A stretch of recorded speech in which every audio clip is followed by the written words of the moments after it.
Bon, alors aujourd'hui je filme. Je vais faire une vidéo. Cette fois-ci, je vais essayer d'être cadrée, on va dire, et instructive et organisée et pas juste dire des choses inutiles. Donc voilà.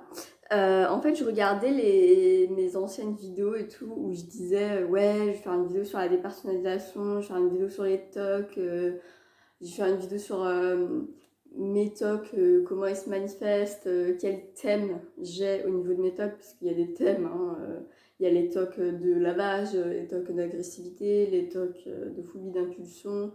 Bref, il y en a tout un tas. Et en fait, bah, j'ai pas fait ces vidéos. Et c'est des vidéos où je parlais, ça fait un an là, j'avais carrément. Je m'étais teint les cheveux et tout. Enfin, vraiment, ça fait un an. C'était quand j'avais pas été encore hospitalisée à plusieurs reprises. Enfin, bon, bref. Mais je commençais déjà à rentrer dans le soin. Mais là, j'ai plongé dans le soin. Et donc, je vais mieux qu'avant, forcément. J'ai eu une grosse rechute là à cause du confinement. Mais en fait, j'ai fait un petit passage de un mois à l'hôpital psychiatrique qui m'a fait du bien. Et là, du coup, ça fait genre 3 semaines que je suis sortie, un mois que je suis sortie, je crois. Enfin bon, bref. Euh, en plus, entre-temps, j'ai eu des vacances à la mer. Et ça, franchement, c'est très très bien parce que ça apaise beaucoup. Et franchement, pour une sortie d'hôpital psychiatrique, savoir que genre on va partir ensuite à la mer, c'est beaucoup plus facile à vivre que une sortie d'hôpital psychiatrique où ben, on reste dans notre appartement enfermé et qu'on fout rien. Parce qu'au début, elle était comme ça ma sortie en fait. Du coup, j'ai fait une semaine où il y a des moments où j'ai déprimé, j'avais des pensées suicidaires et tout. J'avais eu une semaine comme ça, mais en fait après j'ai su que j'avais une semaine à la mer. Donc ça c'était trop bien. Donc voilà, et ça s'est super bien passé.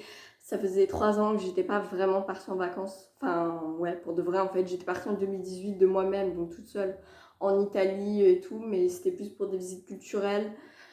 Voilà, et c'était pas avec ma famille, et c'était pas du tourisme de plage, quoi. Tout simple, aller à la mer, se baigner et juste kiffer ces moments-là. Et donc ça faisait 3 ans que j'étais pas partie en vacances. Déjà de manière générale, même pendant les petites vacances, j'étais pas partie. Et pendant les grandes vacances, bah, du coup, j'étais pas partie non plus. Donc franchement, une petite semaine à la mer, là, alors que pendant 3 ans où j'ai galéré dans ma vie, bah, franchement, ça fait du bien, surtout quand on vient de sortir de l'hôpital psychiatrique. Donc voilà.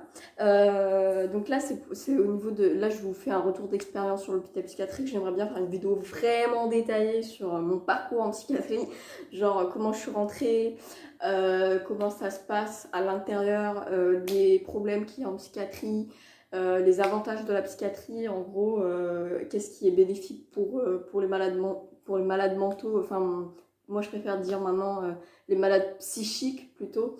Hein, puisqu'on différencie le handicap mental du handicap psychique, enfin bon bref, qu'est-ce qui est bénéfique du coup pour les malades psychiques dans l'hôpital psychiatrique, qu'est-ce qui est bon là-dedans, qu'est-ce qui est bon dans la psychiatrie, qu'est-ce qui est pas bon, qu'est-ce que moi je trouve inadmissible en psychiatrie et ce que je trouve bien, etc. Mon vécu en psychiatrie, donc les violences que j'ai vécues en psychiatrie, parce que croyez-moi, il y en a et je suis pas la seule. Mais aussi les choses qui se sont bien passées, parce que c'est pas tout noir et blanc. Et il y a beaucoup de clichés sur la psychiatrie, énormément de clichés sur l'hôpital psychiatrique, l'asile pour les fous, pour les gros tarés. Et ouais, donc ouais, c'est vraiment un truc de gros taré, je vous jure. On est enfermé H24 et c'est comme en prison, quoi. Bon, il y a vraiment des problèmes en psychiatrie, mais bon, c'est pas la prison, faut arrêter de déconner non plus. Hein, voilà. Donc j'aimerais bien faire une vidéo où je parle vraiment de l'hôpital psychiatrique parce que maintenant que ça fait plusieurs fois que j'étais à l'hôpital psychiatrique, parce que j'étais en clinique psychiatrique, mais la clinique psychiatrique ça n'a rien à voir avec l'hôpital psychiatrique. C'est vraiment différent. Et donc, ben voilà, parler de mon expérience à la fois en clinique psychiatrique et à la fois en hôpital psychiatrique, puisque j'ai été du coup hospitalisée 2 fois maintenant. Voilà, donc j'ai été hospitalisée en août 2019 pour la première fois en hôpital psychiatrique pendant un mois et j'ai été hospitalisée donc en juin 2019, hein, puisque je suis rentrée le 31 mai, je suis sortie en début juillet ou fin juin, enfin bon, bref, je suis restée en juin 2020 à l'hôpital psychiatrique à cause de ce confinement qui m'a fait plein de crises et j'avais des gros problèmes dans mon immeuble, hein, j'avais des gros problèmes avec mon voisinage. Et j'avais des gros problèmes internes, j'ai fait des crises mais énormes, j'ai fait des grosses crises, purée, il reste que 30 secondes. Et voilà. Et donc ça, j'aimerais bien en parler plus en détail, mais déjà, rien que parler de là, je trouve ça bien. Par contre, j'ai vraiment pas beaucoup de temps, et donc du coup, j'ai dit que je parlerais des TOC, mais finalement, j'en parle pas beaucoup. Il faudrait vraiment que je fasse une vidéo sur les TOC liés, par exemple, à la phobie d'impulsion, donc sur les TOC à caractère sexuel, les TOC caractère d'agressivité,